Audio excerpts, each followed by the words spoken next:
अगर अभी तक आपने सोलापुरनामा को सब्सक्राइब नहीं किया है तो प्लीज़ अभी सब्सक्राइब करें। महाराष्ट्र के मराठवाड़ा के जालना में 58 करोड़ रुपए और 32 किलो सोना जब्त, कुल मिलाकर 390 करोड़ रुपए का माल मत्ता जब्त किया गया। जालना में इनकम टैक्स ने छापेमारी करके बड़ी कार्रवाई की। जालना में स्टील व्यापारी पर इनकम टैक्स ने किया छापेमारी। इस कार्रवाई में 58 करोड़ रुपए और 32 किलो सोना, जिसके साथ कुल 390 करोड़ रुपए का माल मत्ता जब्त किया गया।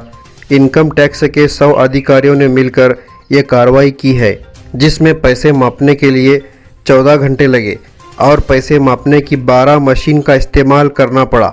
इनकम टैक्स अधिकारियों ने शादी के गाड़ियों का नेम प्लेट दुल्हन हम ले जाएंगे इस प्रकार डालकर जालना में एंट्री की और शादी की बिराड़ की तरह जालना में आकर स्टील व्यापारियों पर इतनी बड़ी कार्रवाई की। आयकर विभाग ने जिस तरह ये छापेमारी शुरू की तो पहले स्टील व्यापारी के पास कुछ नहीं मिला, लेकिन जब स्टील व्यापारी के शहर से बाहर फार्म हाउस पर छापेमारी की, वहां पर एक रूम में कपाट के नीचे बेडशीट में कुछ रुपये नजर आए।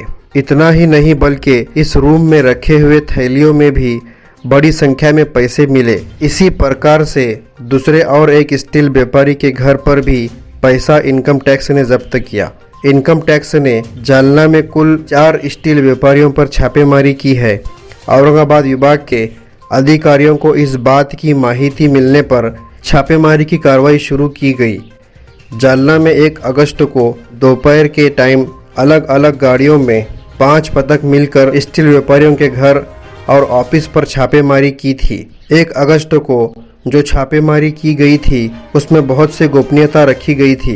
8 अगस्त तक आयकर विभाग के अधिकारी इस मामले में तपास कर रहे थे। नासिक विभाग के वरिष्ठ अधिकारियों के साथ कुल 250 से ज़्यादा अधिकारी और 120 से ज़्यादा गाड़ियों में आयकर विभाग ने जालना में एंट्री की थी। जालना में छापेमारी के दौरान मिली हुई रोक रकम स्थानीय स्टेट बैंक में ले जाई गई, जहां पर 11 बजे पैसों को मापने की प्रक्रिया शुरू की गई। 14 घंटे के बाद देर रात पैसे मापने की प्रक्रिया पूरी हुई।